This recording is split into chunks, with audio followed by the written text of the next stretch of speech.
Hello प्यारे बच्चों। तो कैसे हैं आप सभी? आप सभी ठीक हैं? शाबाश। Good good good. Good evening all of you. Good evening, good evening.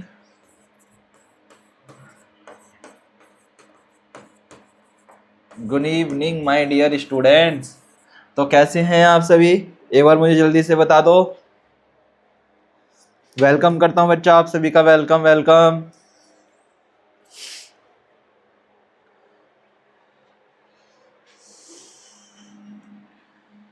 Good evening, good evening.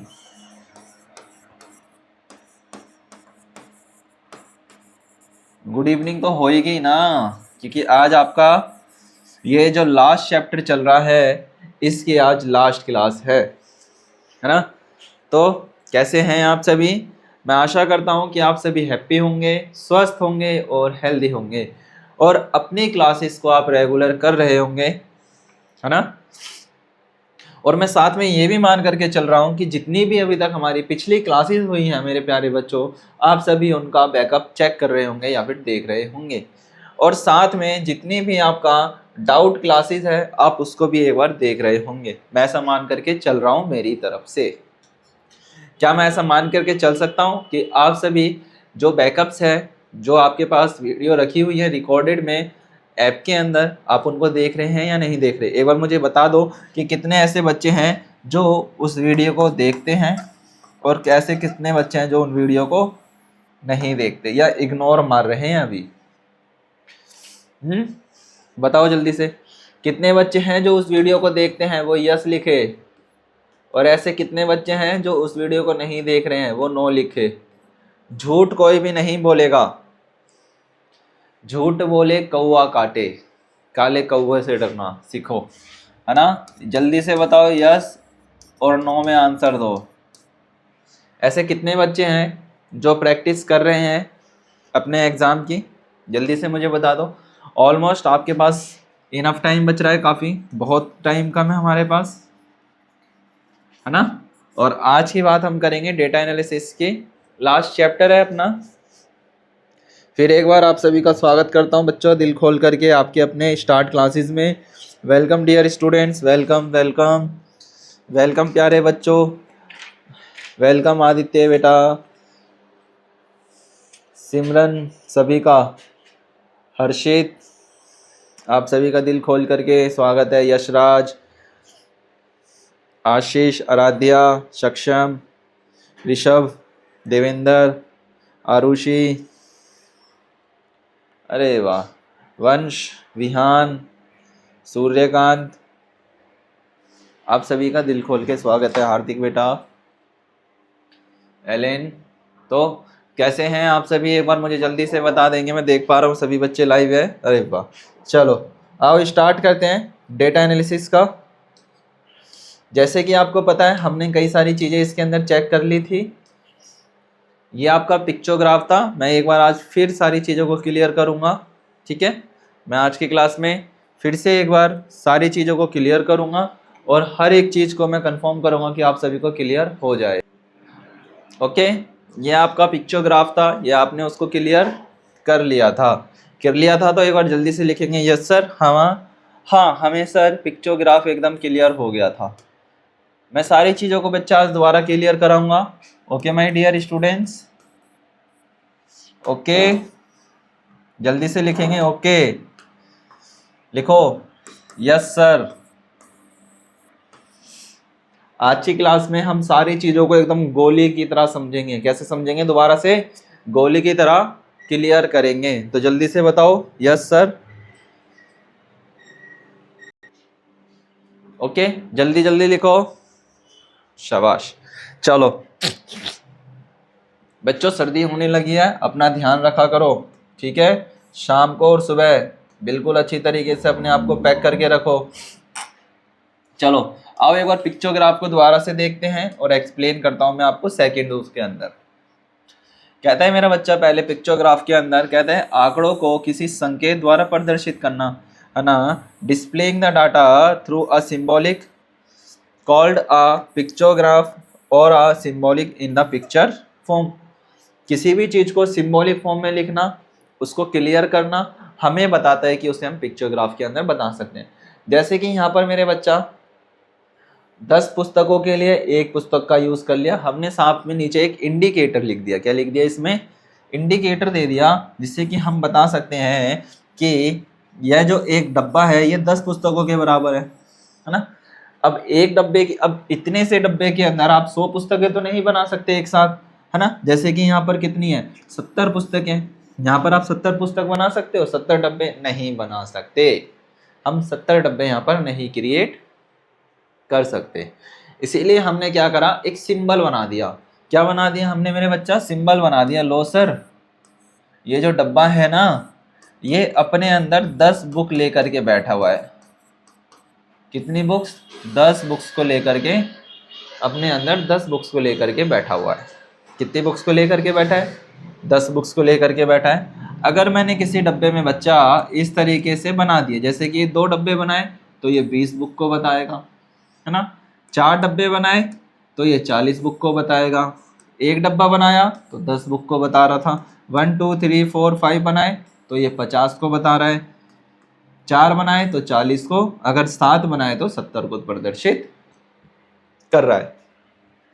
इसका फायदा क्या होता है? इसका पॉजिटिव पॉइंट ये होता है कि हम किसी भी बड़ी से बड़ी चीज को, क्या चीज, हम किसी भी बड़ी से बड़ी चीज को आराम से छोटे में दर्शा सकते हैं। क्या कर सकते हैं?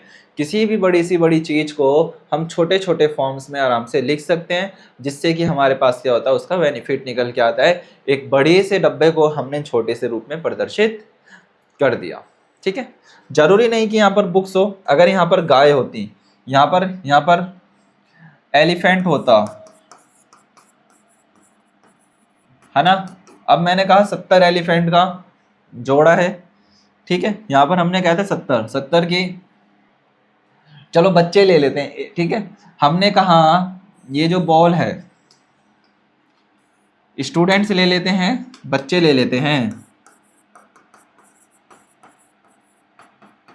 चिल्ड्रन ले लेते हैं। हमने कहा ठीक है, ये लो, ये जो स्माइली है ये 5 बच्चों को प्रदर्शित करता है। एक स्माइली 5 बच्चों के बारे में बताता है। इसी तरीके से आप लगा लो अपने हिसाब से, ठीक है। यही क्या कहलाता है? आपका पिक्चोग्राफी कहलाता है। पिक्चोग्राफी कंप्लीट। नेक्स्ट की तरफ चल रहे हैं दोबारा से। अब आ जाता है मेरा बेटा बार ग्राफ। क्या आता है मेरा बच्चा? Bar graph. बार ग्राफ क्या कह रहा था? Bar charts are represent as a, ठीक है, tower standing on a base in a such a way that their height represents a specific number and their the thickness then also represent other specific number. For example, the number of student in the different classes of a school can be represented as our class as a follows. That is called, कहता है मेरा बच्चा कि एक class के अंदर 6 से लेकर के, एक स्कूल है 6 से लेकर के 10वीं या 11वीं तक का कक्षाओं के विषय में लिखा गया है। कहता है मेरा बच्चा कि एक कक्षा के अंदर कितने बच्चे विद्यमान हैं। जैसे छठी क्लास में 40 बच्चे हैं, 7वीं क्लास में 60 बच्चे हैं, 8वीं कक्षा के अंदर मेरे बच्चा कितने, 80 बच्चे हैं। सेम उसी तरीके से 9वीं कक्षा के अंदर 40 बच्चे हैं, 10वीं कक्षा के अंदर 60 बच्चे हैं और 11वीं कक्षा के अंदर 80 बच्चे हैं। तो आप इसको कैसे प्रेजेंट करोगे? आप इसको ऐसे लिख सकते हो, क्लास 6 7 8 9 10 11। ठीक है, कहता है मेरा बच्चा 6th क्लास में 20 बच्चे हैं, 7th क्लास में 60 बच्चे हैं,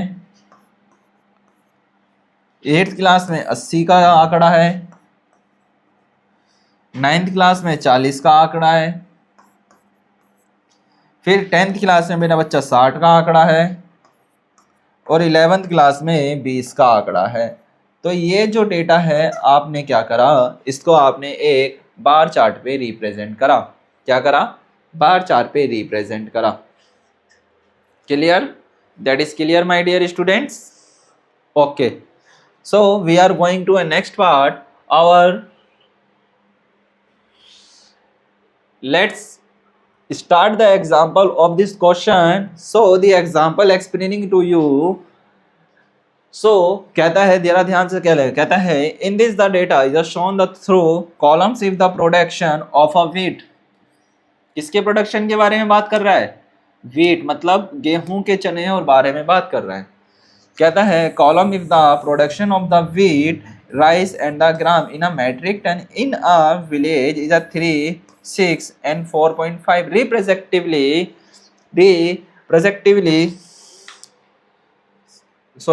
respectively, then its column chart will be as a follows। इसमें आंकड़ों को स्तंभों द्वारा दिखाया गया है।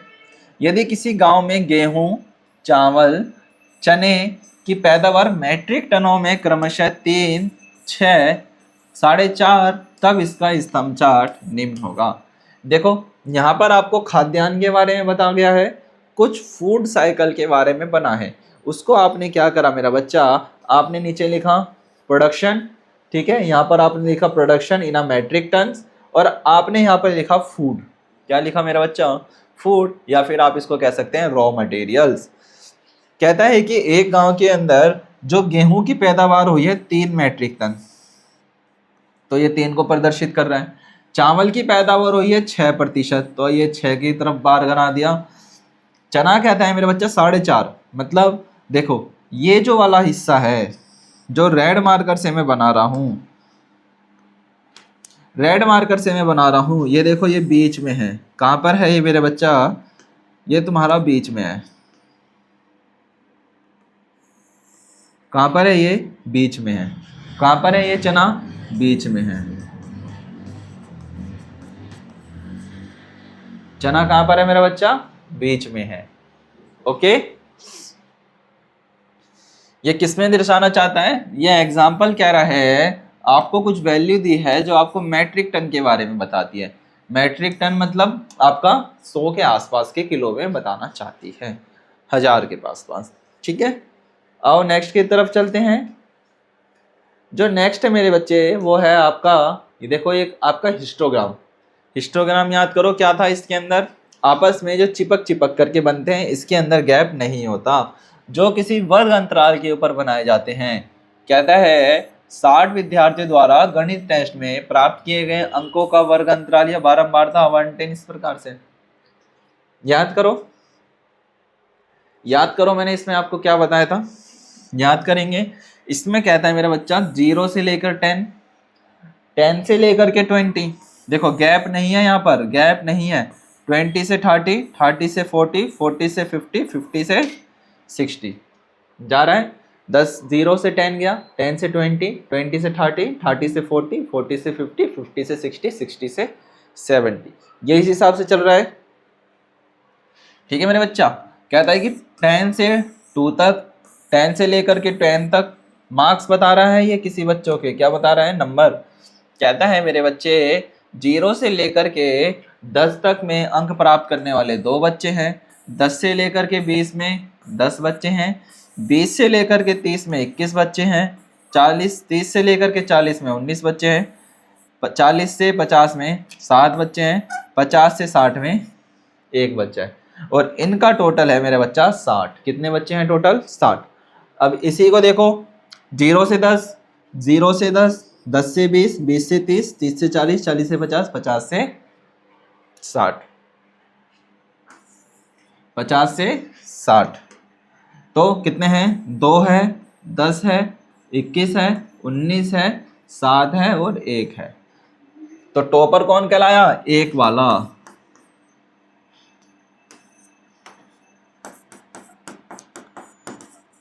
जिसका 1 मार्क्स आया है 60 में, ओनली कितने वाला?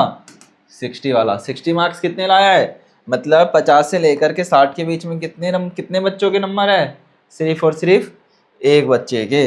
और यही तुम्हारा क्या कहलाता है? हिस्टोग्राम या फिर स्तंभ चार्ट। क्या चीज? स्तंभ चार्ट कहलाता है।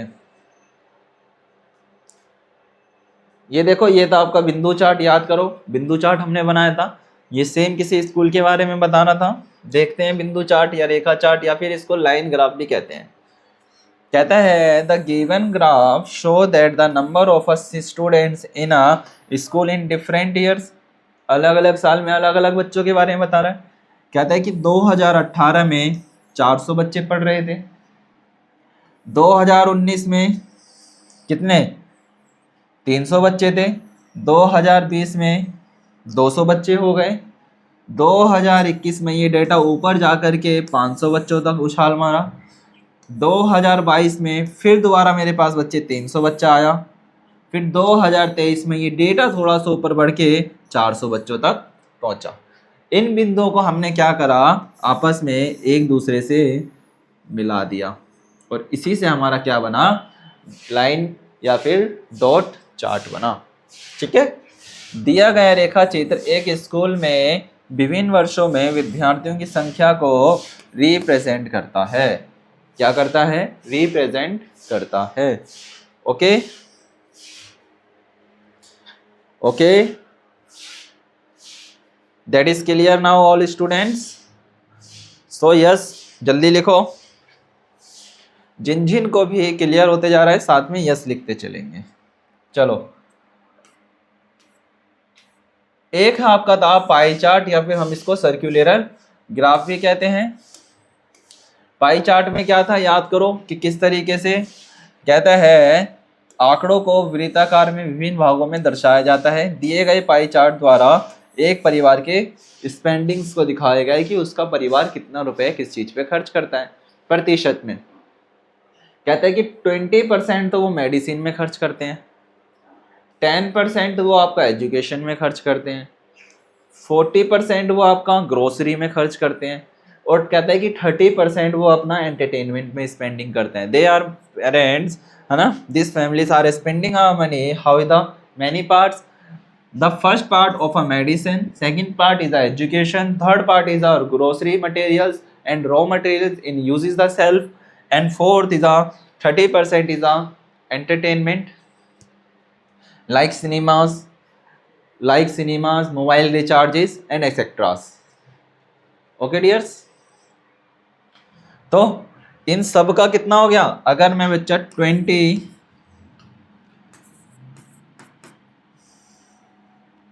अगर हम 20 प्लस का 10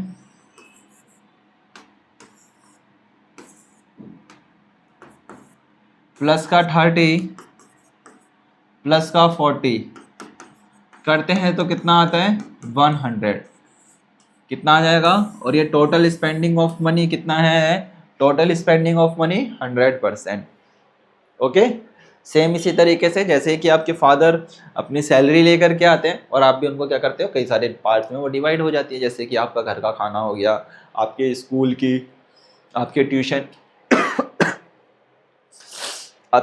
की, आपके ड्रेसेस की, आपके खर्चे के, उन सब में जो पैसा डिवाइड हो जाता है उसको हम पाई चार्ट के थ्रू भी रिप्रेजेंट कर सकते हैं। किसके थ्रू? पाई चार्ट के थ्रू भी हम उसको रिप्रेजेंट कर सकते हैं। पाई चार्ट के थ्रू भी उसको हम रिप्रेजेंट किया जा सकता है। चलो, अब नेक्स्ट था आपका, ये देखो, ये क्वेश्चन था, आप लोगों को याद होगा इसका कितना आंसर है? मुझे आंसर इसका याद नहीं है, एक बार जल्दी बता देंगे क्वेश्चन नंबर 1 का आंसर कितना था? चलो, क्वेश्चन स्टार्ट हो चुके हैं, जल्दी मुझे एक बार एक्सप्लेन कर दो कि क्वेश्चन नंबर 1 का आंसर कितना था। ठीक है, क्वेश्चन नंबर 2 का आंसर तो मुझे मालूम है, इसका था 2800 रुपये। कितना था? 2800 रुपीज सेव। कैसे था? आपने इन सबको 2100 निकाला था, 4 मंथ था, 4 से मल्टीप्लाई करेंगे तो 8, कितना आ जाएगा? 8400, डिवाइड कर लेंगे 3 से, 1/3 था तो आ जाएगा 2800। याद करेंगे 1/3 लिखा था धनराशि, है ना। इसी तरीके से करेंगे 1 × 3 × 8400, इसको कट करेंगे तब आ जाएगा। That is clear my dear students? Question number B का, क्वेश्चन नंबर 2 का बी आर राइट। चलो जल्दी बताओ। That is clear, all things are clear? जल्दी बताओ।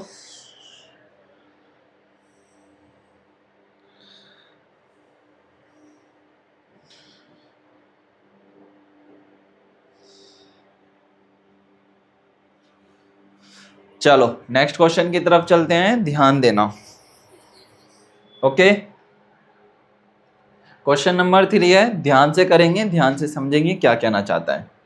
ठीक है, क्वेश्चन नंबर 3, दिए गए आलेख के अनुसार किन दो क्रमागत महीनों में, कहता है कि मंथ्स पूछ रहा है, ऑटो सेल्स मतलब कि बदले में बदलाव सबसे ज्यादा देखा गया। कहता है कि ऑटो की सेल्स किस में ज्यादा हुई है। आपको पता है जो सेल 2% पे काम करती है, एक तो ज्यादा होगी या फिर आपकी एक सेल कम होगी। तो कहता है कि ऑटो सेल्स बिक्री में बदलाव सबसे अधिक है। मतलब कहता है कि किसी महीने में तो बिक्री ज़्यादा हुई, फिर उसके अगले महीने में क्या हो गया, बिक्री एकदम कम हो गई। क्या हुआ, एक महीने में ज़्यादा हुई तो उसके अगले महीने में बिक्री कम हुई। तो वही आपको फाइंड करना है। चलो आओ चेक करते हैं कि कौन सा राइट होता है। क्या, पहले जनवरी में देख लेते हैं। जनवरी में आपका है 3.75, फरवरी में 3.5। ठीक है, हमने जनवरी का देखा, जनवरी में 3.75 है, फरवरी में 3.5 है। ये लगभग एक समान है, आसपास है ना, ये आसपास है, हम इसमें कह नहीं सकते। आगे देखते हैं, मार्च में 4.5 है, अप्रैल में 7.25, यहाँ पर कम से कम 25 का हुआ है कुछ घाटा, 50 का घाटा हुआ है। अप्रैल और मई, अप्रैल में कितना है 4.5 और मई में कितना है 4।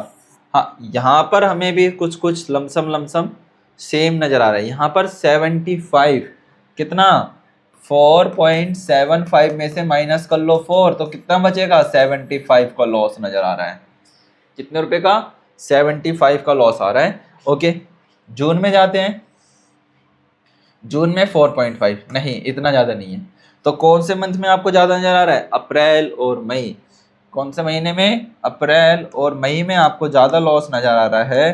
तो इस हिसाब से हम कह सकते हैं सर ऑप्शन नंबर ए हमारा ठीक रहेगा, क्योंकि अप्रैल में और मई में, अप्रैल में जहाँ पर हमारी सेल हाई थी, क्या कहोगे, अप्रैल में बल्कि हमारी सेल हाई थी जो 7.7 4.75 तक गई थी, वही मई में जाकर के ओनली ये 4 पर ही टिक गई, और इसमें हमारी सेल डाउन हुई, जिसमें 4.75 से लेकर के माइनस कर लेंगे तो हमें 75 का क्या हुआ, लॉस हुआ। तो इस हिसाब से हमारा ऑप्शन ए करेक्ट हो जाएगा। कौन सा करेक्ट हो जाएगा, ऑप्शन ए करेक्ट हो जाएगा। चलो जल्दी से बताओ, आया वाला पॉइंट समझ में, जल्दी बताएंगे। आया तो इसको अब जल्दी से नोट करो, एज इट इज नोट करना है, ग्राफ बनाना है, जल्दी से करो, जल्दी अपनी कॉपी में भी नोट कर लो बच्चों।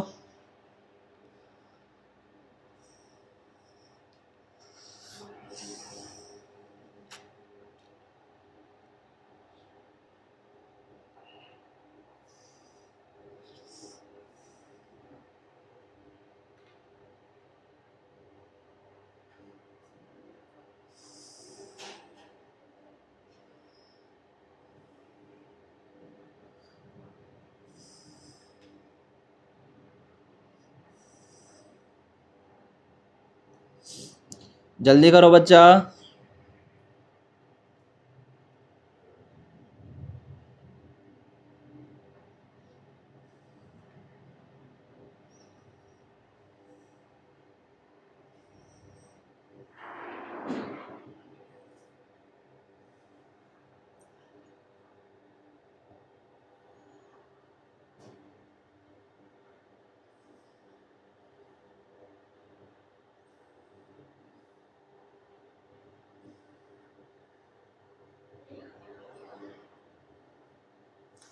हो गया नोट, चलो जल्दी बताओ अगर नोट हो गया हो तो। क्वेश्चन क्लियर है। देखो मई में, अप्रैल और मई में हम कह सकते हैं, हाँ सर यहाँ पर हमें थोड़ी सी क्या दिख रही है, सेल्स में कमी नज़र आ रही है, तब इसी हिसाब से हमारा अप्रैल में ही जा रहा है। देखो एक पॉइंट यहाँ पर है, तो एकदम से हमारी सेल क्या हो गई, गिर गई। यहाँ पर सेल तो हाई थी, पर यहाँ पर सेल बहुत ज़्यादा लो है। इस महीने क्या है, एकदम लो है। मई जून जनवरी फरवरी, फरवरी मार्च, तो इस हिसाब से ऑप्शन ए हमारा क्या है, एकदम ठीक है। चलो नेक्स्ट क्वेश्चन की तरफ, क्वेश्चन नंबर 4। क्वेश्चन नंबर 4 क्या कह रहा है? निम्नलिखित पाई चार्ट बच्चों द्वारा बनाए जाने वाले संगीत वादक को दर्शाता है। क्या कह रहा है? एक स्कूल के अंदर या फिर बच्चों के द्वारा कुछ पाई चार्ट बनाया गया है जिसके अंदर हारमोनियम इत्यादि कुछ सामान रखा हुआ है जो बजाने के काम आता है। कहता है कि मेरा बच्चा तबला 60 है, पियानो 50 है, सितार 200 है और गिटार मेरा बच्चा 180 है। ठीक है, अब यहाँ पर कंडीशन है, यहाँ पर ध्यान देंगे। कहता है कि condition apply that is year. कहता है सितार बजाने वाले बच्चों की संख्या गिटार बजाने वाले बच्चों की संख्या से कितनी अधिक है। हमें क्या निकालना है? More than.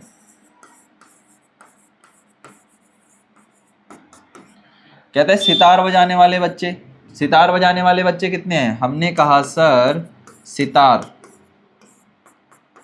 कौन बजाता है? तुमने देखा होगा जो सरस्वती माता है वो अपने साथ सितार लेकर के देख, वीणा है ना, सितार इत्यादि।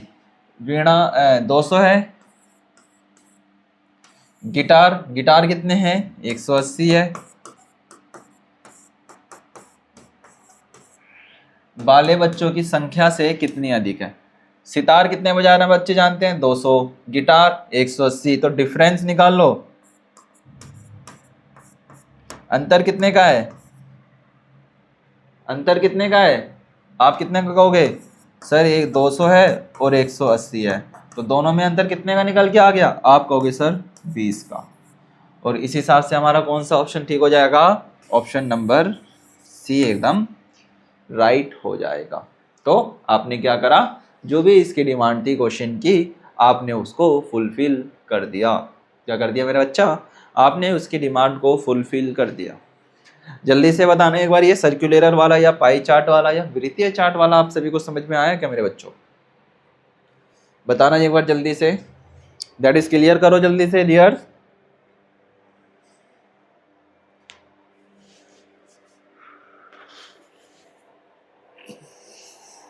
जल्दी क्लियर करो प्यारे बच्चों।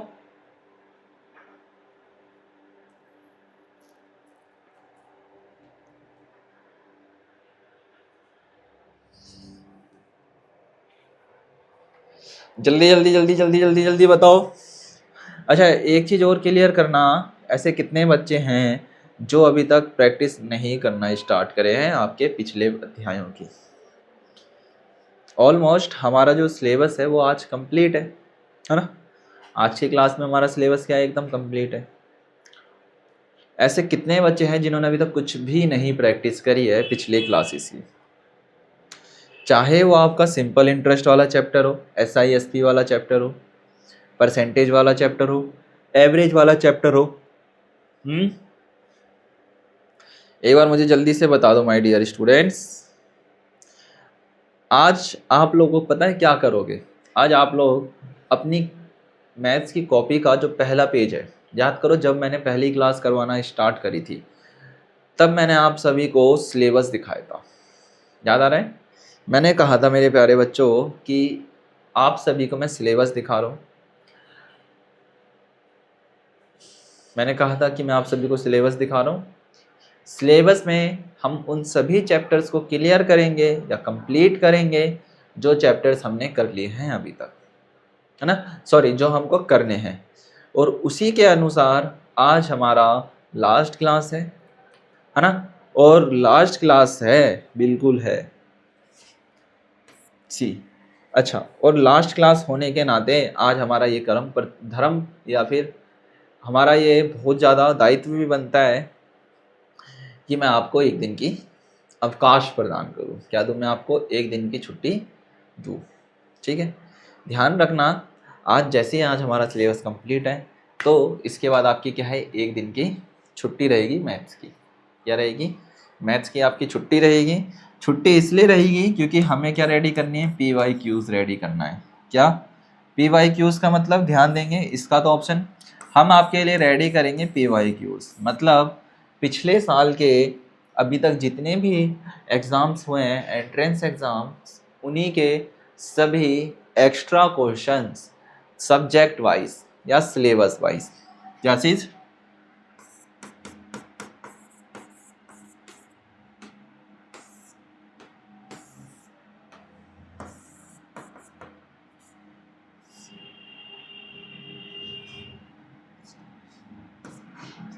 क्या लिखना था मेरे को,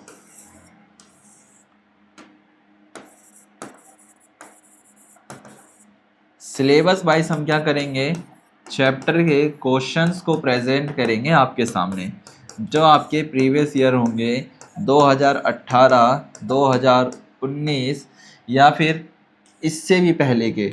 हम स्टार्ट कर लेंगे 2010, मतलब 2010 से लेकर के कितने, 2010 से लेकर के, जब आप लोग पैदा भी नहीं हुए थे, 2010 से लेकर के 2000 तक, 24 तक, जितने भी मेरे बच्चे मोस्ट इम्पोर्टेंट क्वेश्चन होंगे, हम उन सभी मैथ्स के क्वेश्चंस को, साइंस के क्वेश्चंस को, एसएसटी के क्वेश्चंस को, या जितने भी क्वेश्चंस हैं सभी को एक्सप्लेन करेंगे आपके सामने, ठीक है।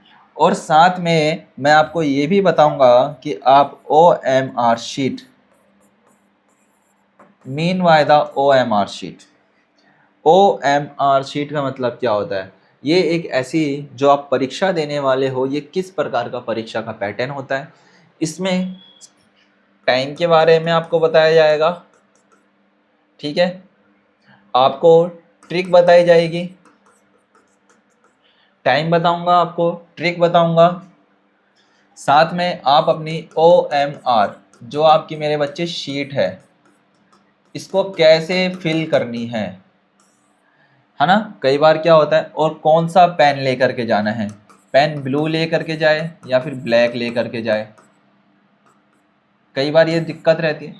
हम पेपर एग्ज़ाम सेंटर पे चले जाते हैं, हमारे पास वो साधन ही मौजूद नहीं होते हैं जिनके माध्यम से हमें उस पेपर को सॉल्व करना है ना।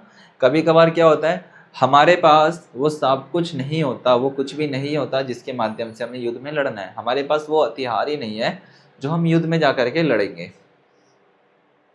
समझे। इसीलिए हमारे पास हथियार होना बहुत ज़्यादा ज़रूरी है। क्या, हथियार का होना बहुत ज़्यादा ज़रूरी है।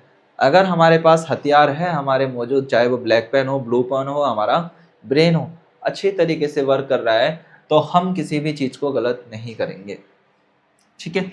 आपका जो रोल नंबर हो गया, ठीक है, आपका डेट हो गया, आपका टाइम हो गया, ठीक है, आपका जो OMR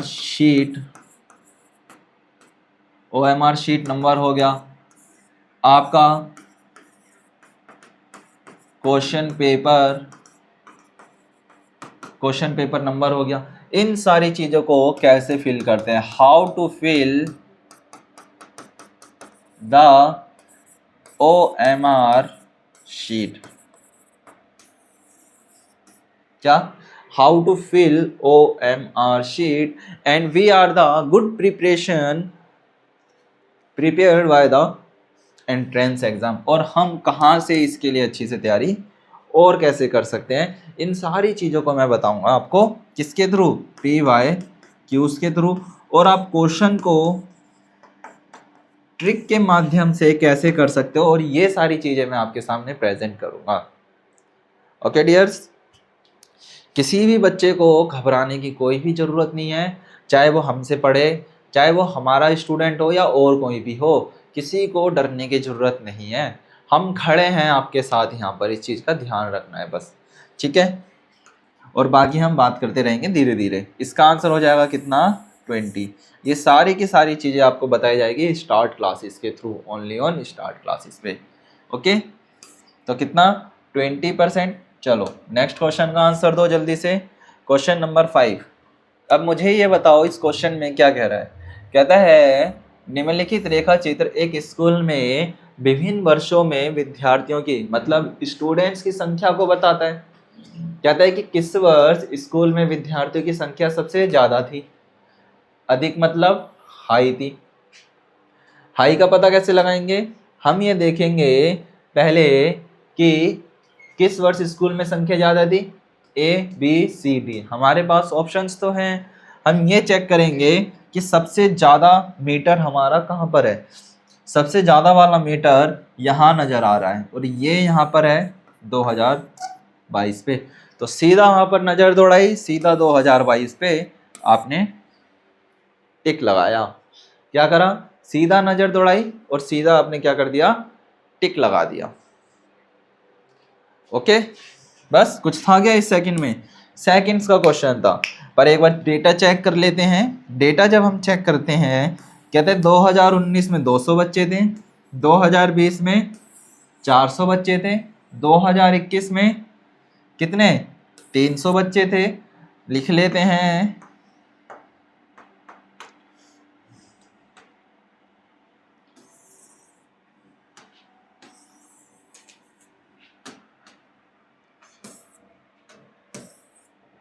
देखो क्या कहता है, 2019, एक बार समझ लेंगे, आंसर आ चुका है। 2019 में कितने थे, 2020 में, 2021 में, 2022 में और 2023 में।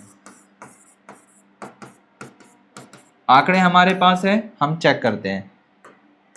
कहते हैं 2019 में 200 बच्चे थे, 2020 में हमारे पास 400 बच्चे थे, 2021 में हमारे पास 300 बच्चे थे, 2022 में हमारे पास 500 बच्चे थे और 2023 में हमारे पास 300 बच्चे थे।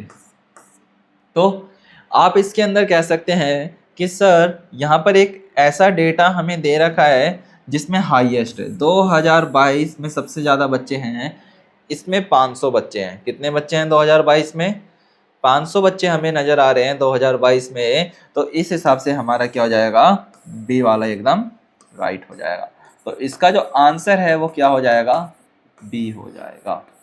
क्या हो जाएगा मेरे बच्चे, आंसर बी हो जाएगा। That is clear, this question are clear, answer is a B. क्या आंसर आपका बी एकदम करेक्ट हो जाएगा। तो कैसा लगा ये वाला क्वेश्चन? चलो नेक्स्ट क्वेश्चन की तरफ चल रहे हैं, ध्यान देंगे। सेम क्वेश्चन है, ध्यान से करना है जरा, बहुत इजी क्वेश्चन है, बस थोड़ा सा मेंटेलिटी को अप करना है इस क्वेश्चन में। कहता है निम्नलिखित ग्राफ का अध्ययन करके प्रश्न का राइट आंसर दीजिए। कहता है एक सप्ताह में अमित और राघव द्वारा दिए गए कुल व्याख्यानों का गोपाल तथा प्रमोद द्वारा दिए गए व्याख्यानों से कितना अंतर है। हमें डिफरेंस निकालना है। मतलब जैसे मैं और मेरा दोस्त है, ठीक है, हम दो एक तरफ ग्रुप बनाया और आपका दोस्त है, आप दोनों ने अलग अलग ग्रुप बनाया। मेरा ग्रुप ए, उसका ग्रुप बी, ठीक है। अब हमने कुछ अपनी टिप्पणी दी, हमने अपने विचार रखे, उस ग्रुप ने अपने विचार रखे। तो यहाँ पर देखो लिख लेते हैं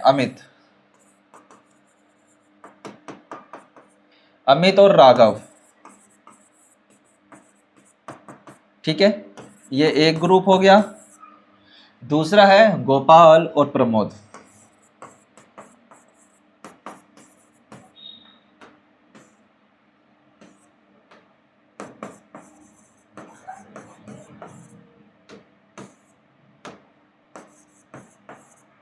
ये ग्रुप नंबर हो गया मेरा बच्चा 2, ठीक है।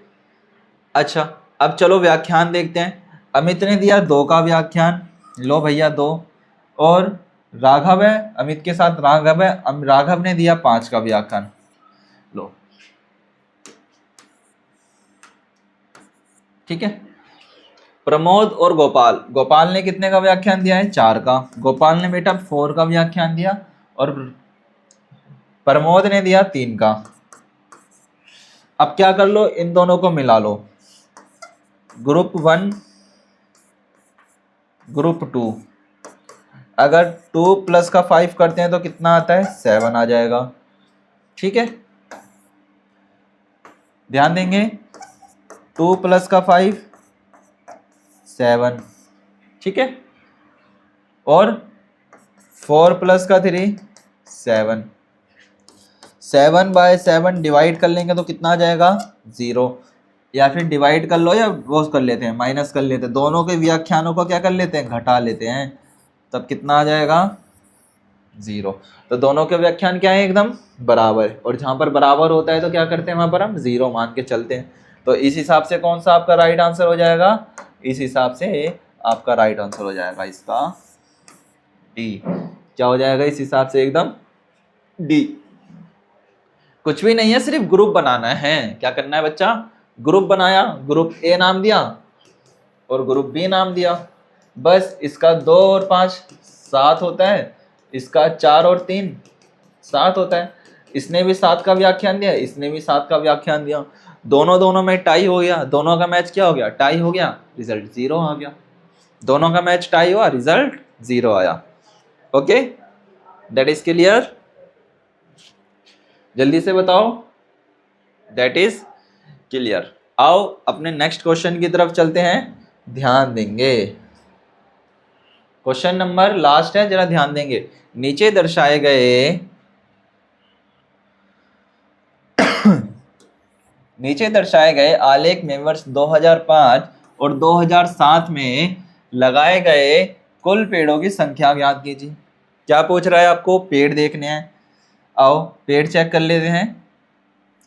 ऐसे क्वेश्चन है डायरेक्ट आपका बार के ग्राफ, बार ग्राफ। 2005 में कितने पेड़ लगे, 2005 ये रहा, कितने पेड़ है, इसका डेटा 250 पर लिखो। 2005 में लगे हैं सर 250 पेड़। 2007 की टांग पकड़ लो, ये रही, कितने हैं 50। 2007 में लगाए हैं 50 पेड़, ठीक है। कुल पेड़ होगी 2005 और 2007 में लगाए गए कुल पेड़। तो क्या कर लो, 2005 प्लस का 2007 बराबर में 250 प्लस का 50, तो कितना आ जाएगा 300। तो 300 कहाँ पर है, ऑप्शन नंबर ए में। तो इस हिसाब से हमारा ऑप्शन ए क्या हो जाएगा, एकदम राइट हो जाएगा। 2007 मतलब 2007 का मतलब क्या है, 2007 का मतलब क्या है मेरे बच्चे, 2007 का मतलब है 250 प्लस का 50, तो आप क्या दोगे 300, और ये आपका क्या हो जाएगा, एकदम राइट आंसर। ओके, ये आपका क्या आ गया, एकदम राइट आंसर आ चुका है। That is our clear and chapter आपका कंप्लीट। तो कैसे लगे एक बार ये मुझे बता दे सभी बच्चे, इसके बाद कोई क्वेश्चन नहीं है। बहुत आसान चैप्टर्स है मेरे बच्चों, बहुत इजी चैप्टर है, इस चीज़ का ध्यान रखना है। ओके, आपका चैप्टर आज समाप्त हुआ, इस हिसाब से आपका ऑप्शन नंबर ए है। कैसा लगा आप सभी को चैप्टर करने में, मज़ा आया? जल्दी एक बार मुझे बता दो। शाबाश शांतनु, सत्यम, देवेंद्र, हार्दिक, ऐलीन, ऋतुराज, अरे वाह शाबाश, ठीक है। तो कैसा लगा आप सभी को, मज़ा आया करने में, पढ़ने में मज़ा आया है, दिल खोल करके पढ़ाई करी? बिल्कुल। एक बार और जल्दी बता दो। शाबाश, गुड, ठीक है। देखो मेहनत जारी रखनी है अपनी, और आपको पता है जैसे कि आपकी कल क्या रहेगी, ऑफ रहेगा, मैथ्स का ऑफ रहेगा सिर्फ और सिर्फ, और बाकी सर की मैं कह नहीं सकता, मैथ्स का आपका ऑफ रहेगा। ऑफ इसलिए रहेगा क्योंकि हमें क्या करना है, टेस्ट पेपर रेडी करने हैं अगली क्लास के लिए, है ना, ताकि हम आपके क्या करा सके, PYQs करवा सके। उसके लिए मुझे कुछ टाइम चाहिए, क्योंकि मुझे टेस्ट पेपर रेडी करने हैं आप सभी के लिए। ओके, चलो आज के लिए इतना ही करते हैं, कल की छुट्टी रहेगी आपकी मैथ्स की। अपनी क्लासेस को कंटिन्यू रखना है, और यहाँ तक ध्यान रखेंगे हम चैप्टर के साथ साथ क्या करेंगे, PYQs करेंगे। मतलब आपके चैप्टर वाइज क्या होंगे, PYQs होंगे। इस चीज़ का ध्यान रखना, चैप्टर भी हम क्लियर करते चलेंगे, ठीक है। चलो आज के लिए इतना ही, बाकी करते हैं फिर हम अपनी नेक्स्ट क्लास में। Okay, bye, love you.